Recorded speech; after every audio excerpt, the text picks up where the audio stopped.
Life is precious, but for some, life can't continue without the generosity of others. Hello. Without the blood and blood products, I wouldn't be alive. For some, it can be a struggle to survive. Can you help me? I'm a police officer, I've been stabbed. Hands up, I'm bleeding. I just said, you're going to be all right, mate. The ambo's here. I felt like someone had hit me over the back of the head. Everything just went black and then it started spinning and then I got cramps and I just thought, oh God, I'm going to lose my baby now. They were running my bed down a hall. It was just like lights just going past, and I was in a theatre and out. It takes hope. Oh my God, this is really happening for him. So you get really scared because, they might not survive. It takes courage. It was a huge shock to realise that maybe I could have had cancer. We just broke down into tears. We didn't really want to let each other go. You just go into a survival mode. Despite all the blood transfusion that we were giving him, his heart was running on close to empty. We need help. There's actually a risk of losing my whole family. At that stage, it was the edge of the cliff moment. When we look back or think back at it, it's quite overwhelming. I looked around and saw the snake. It really was life and death. It takes the whole community. They tell me I have saved the lives of 2.4 million babies. People that donate blood, they're superheroes. Feels good doing it, really. I survived. I can breathe. It saved my life. If I hadn't donated blood, I'd be dead. It makes our job so rewarding that you can see what the blood and the blood products can do for someone. I'm so grateful to be healthy that I squish as much as I can into every day. There are just no words to say how thankful we are, because I wouldn't be here and Harry wouldn't be here. We go behind the scenes with Australian Red Cross Lifeblood to share the heartwarming stories of giving life.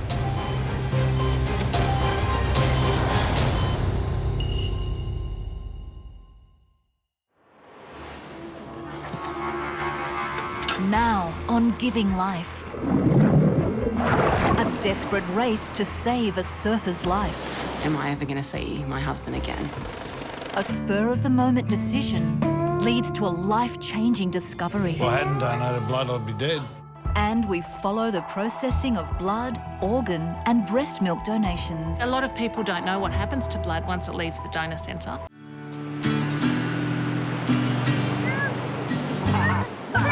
School teacher and father of 3, Joel Mason, is a 38-year-old who likes to keep fit and healthy with a daily dip in the surf near his home in Nambucca Heads.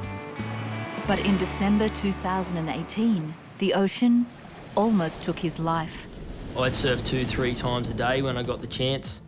And now, with the kids, I surf when I can, mostly in the mornings, because up here, it's when the best waves are and the wind's offshore. Joel's always been obsessed with water. As long as I've known him, he's been a lifeguard, he's been surfing in there, he's been paddling. That's who he is, and that'll never change. I often surf by myself. It's the best, because there's no one there to share waves or anything with. It was a Sunday morning. My oldest son, Kaimana, was awake. I said hello and I said, I'm going for a surf. I drove on up to Nambucca. It was a beautiful morning. The water was crystal clear. I jumped off the rocks and paddled probably 150 metres out. There was no one else in the water. I was just enjoying the beautiful morning that it was. Probably 100 dolphins all playing, and I was looking at the dolphins down towards Scott's Head. And then all of a sudden I saw a torpedo come at me. Just had enough time to grab the rails of my board, turn. Bystander Paul Graham was watching from the beach. And then he just disappeared in a big splash. And that moment was when I first thought something's happened. Initially, I thought I'd just been nudged by a dolphin, or I was going to reset. I was going to go back into the channel and paddle back around. But when I was laying down, I saw that I had blood on my leg. I waved with both arms and I yelled for help. And that's when the bystanders called the ambulance. At that stage, I didn't know the extent of my injuries. I didn't know that I was losing a lot of blood. And I think adrenaline had set in. I knew I had to get to the wall as quick as I could. And he started paddling for a wave, and as he came down the face of the wave, he just let out a big scream. But I could see a big trail of blood behind him. I also knew that I needed to slow my heart rate down and my breathing, because if I got at all overwhelmed by the situation, then I would have lost more blood and I probably wouldn't be sitting here today.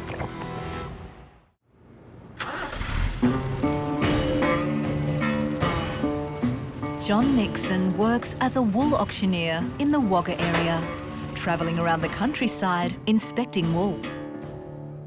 While on one of his road trips, he made a snap decision that ended up saving his life.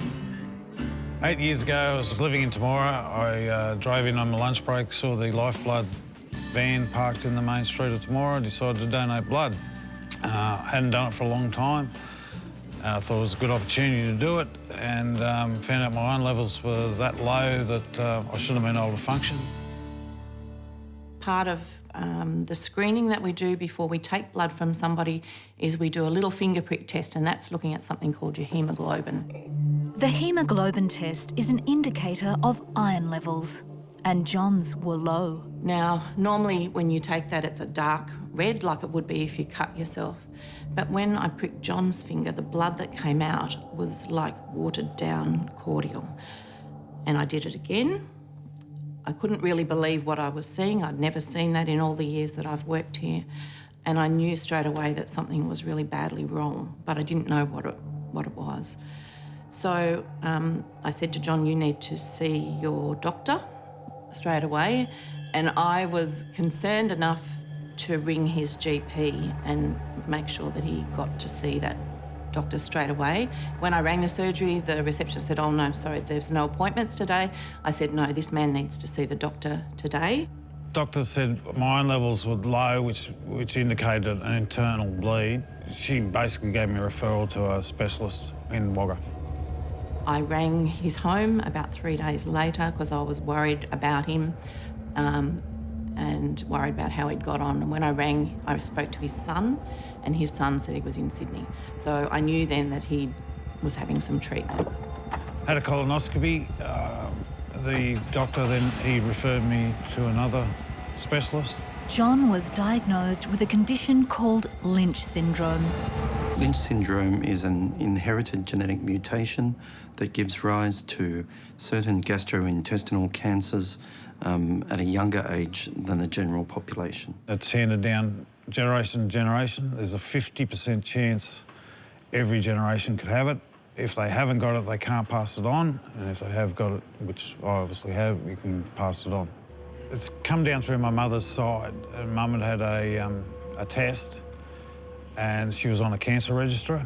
Dr. Hicks, who was a specialist, actually found Mum's records, and he predicted I had it. I had my operation within probably 2 months of the colonoscopy. Surfer and family man Joel Mason has been attacked by a shark at Nambucca Heads Beach. He's managed to make it to the break wall, but he's losing blood rapidly. Fortunately, he's not alone. When Joel got to me within arm's length, I reached out. I grabbed his hands, and as soon as we had a good grip, his eyes just sort of rolled back in his head and he was lifeless. I was woken up by our older son, Kai, at 7:45. We had breakfast together, we were just playing. I checked my phone about 8:30 and I had a missed call from a friend. And I looked at my phone and thought, that's unusual that she's called me, especially Sunday morning, 8:30. Next thing that pops up is a voicemail. I listened to the voicemail and instantly I knew he'd been attacked by a shark. We laid Joel on his back across the rock, and then his right leg fell onto the rock, and that's when we looked down and then we realised how actually serious this was. His right leg was open, his hamstring was gone. His whole calf was hanging down below his foot. The leg was just, yeah, a train wreck. The shark had actually bitten through his leg rope, so it was still attached to Joel's leg, but it wasn't on the board. So we took the leg rope off his ankle and then tied it up around right near his groin, and just as tight can be, just to try to stem any blood flow that was coming still from that area. The paramedics came along, looked down, and just I think they were shocked by the situation as well. And by that stage, the police and the fire brigade had also come down, and that's when the Westpac rescue chopper was approaching and landed in front of us in the car park of the river mouth. And then my father turned up and we drove to the V-Wall. It's only really 10 minutes, but that particular morning it felt like every Sunday driver was out. And just as we arrived, the helicopter took off. That was just devastating, because at that point I just thought, am I ever going to see my husband again? They told us that at the moment he's being treated and he'll be on his way to the John Hunter Hospital. I said goodbye to my kids. I just told them that Daddy had had a surfing accident, he's got a really sore leg, and I might not be back for a few days. So after that, my dad and my mum drove myself and our youngest son, Koa, to the hospital. It's about a 4-hour drive, and the longest drive of my life. It felt like the whole community was sending me messages and texts, phone calls, and that's what kept me going for this, long 4 hours. Wool auctioneer John Nixon goes into surgery for bowel cancer after an attempt to give blood reveals a low hemoglobin count. I had to have surgery to remove most of my bowel. The main reason we had that is because I have Lynch syndrome, and if he'd only just taken out the bit that was there, I would have been back there in 5 years' time doing it all over again. Roughly the amount of bowel I have left is approximately 20 centimetres. The stage of cancer was stage 1, so it was probably the best report I could have got. Oh, you're damn lucky. It saved my life, If that nurse hadn't been so persistent, I could have just walked out there and gone home.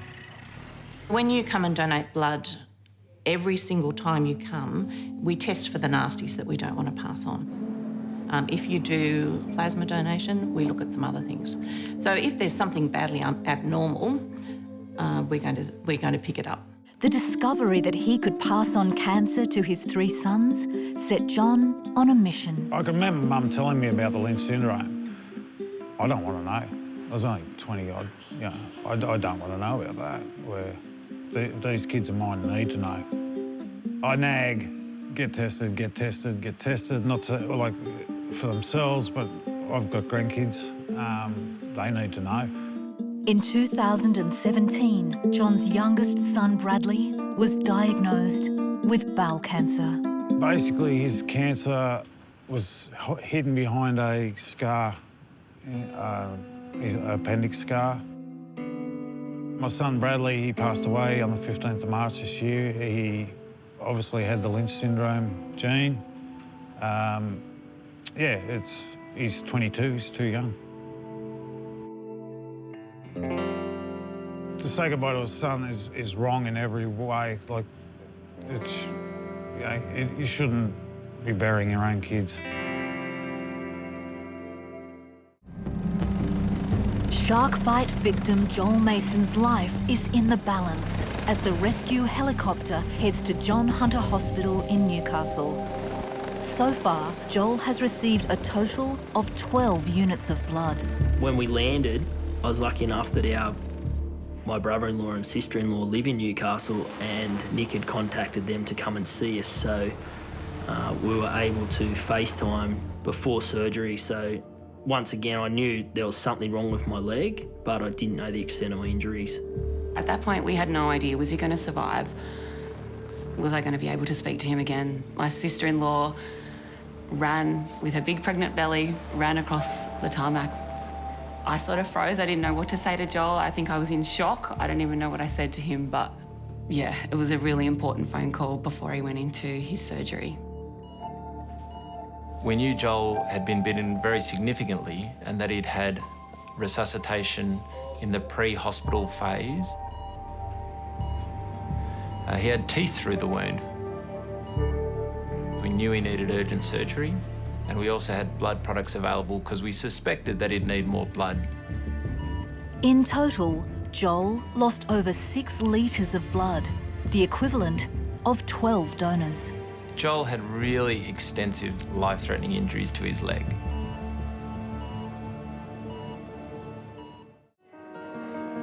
Australian Red Cross Lifeblood, formerly known as the Blood Service, changes lives through blood and other life-giving biological products.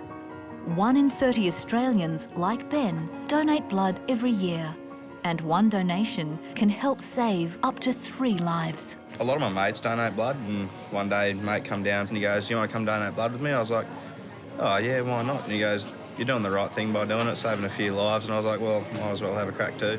Feel good? Yeah, feeling great. Lifeblood needs to collect 25,000 blood donations every week to help keep up with what Australian patients need. And our staff are working 24 hours a day, 7 days a week in our processing centres to make sure that blood gets processed and delivered to the hospitals where it's needed. A lot of people don't know what happens to blood once it leaves the donor centre, and they think it goes straight to hospitals. But actually, it goes on a long and complex journey.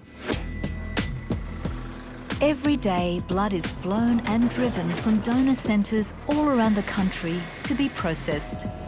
Every donation is thoroughly tested for blood group and viruses to ensure it's safe to give to a patient. Each time someone donates blood, we separate it out into 3 separate components. There's red cells, platelets, and plasma. We scan each blood pack into our computer system, and they come down here. We can put them into these orange buckets, and that means we can then put them into our centrifuge here. Our centrifuge looks more like a giant washing machine, and that's what spins it down. And you can think of your blood as being a little bit like salad dressing. Once we've spun the blood to separate it out into its components, we have red cells at the bottom, plasma at the top, and the white cells sit in the middle.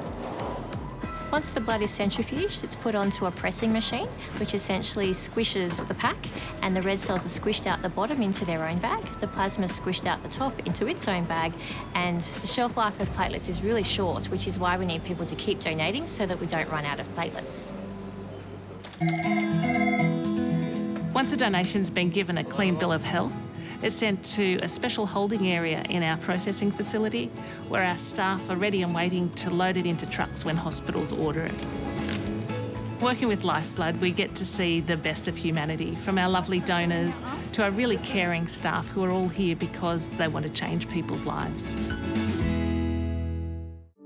After an attempt to give blood, John Nixon was diagnosed with hereditary bowel cancer. A visit to Lifeblood saved his life. Sadly, John's son inherited the same condition, but his diagnosis came too late. While he was still grieving, John decided it was time to give back to Lifeblood. John, I'd never met him before. I only saw him that once for a short time. Now, I know his partner and his partner's son. She came in one Saturday morning and while I was interviewing her said, "Oh, I just have to ask you a question for my partner. He wants to know when he can come back and donate." And she started telling me the story and I said, "Oh, I know this story, that was me." And so she got on the phone, she got all a little bit shaky and a bit teary, and she rang him straight away and he came in. Hello. How are you? Good, how are you? So the rules for us, if you've had any, particular types of cancers, is that you can come back and donate once you are 5 years clear from completion of treatment. Leukemia patients, however, are not allowed to donate blood. So he was 5 years clear, so he actually came back in and donated blood on that day. Well, that's a good colour, John. Not wishy-washy. No, just what we want to see. Good, healthy blood. It saved my life. I wouldn't have known. I wouldn't have had any idea about how sick I really was. If I hadn't donated blood, I'd be dead.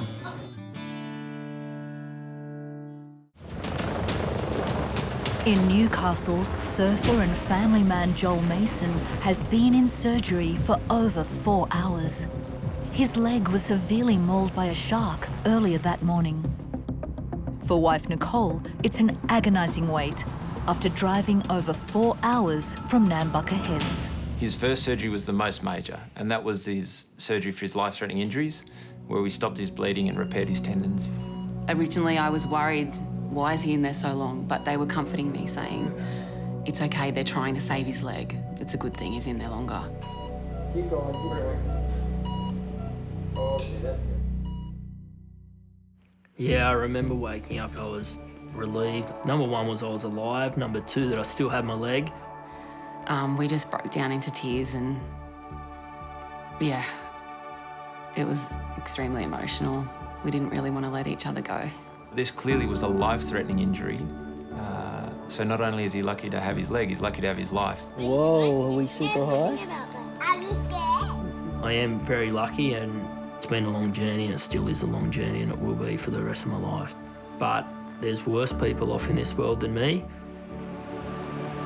He took me out to the spot a month or so ago, and we sat on a jet ski. It was the first time I'd been anywhere near that place. There were 40 dolphins in front of us jumping. Joel told me, oh, I'm just going to get my flippers and my goggles. I'm going to go for a swim with them. And I just thought, he's crazy. But maybe he's brave, maybe he's crazy, maybe he's a bit of both. He's going to do what he's going to do. He's Joel. There's no stopping him. I won't know how many people actually helped me out, but it's one thing that I'm grateful for, and I wish that I could say thanks to every one of those people. People that donate blood, they're superheroes. It's one thing that you can do that could save someone else's life. Next time on Giving Life, It's crushing. a brave detective defies the odds. Despite all the blood transfusion that we were giving him, his heart was running on close to empty. A Melbourne businessman gets the ultimate gift. We got a phone call at 6 o'clock in the morning, and we said, this is it. And blood besties in high spirits. We'll be best friends forever. Happy. She really is happy.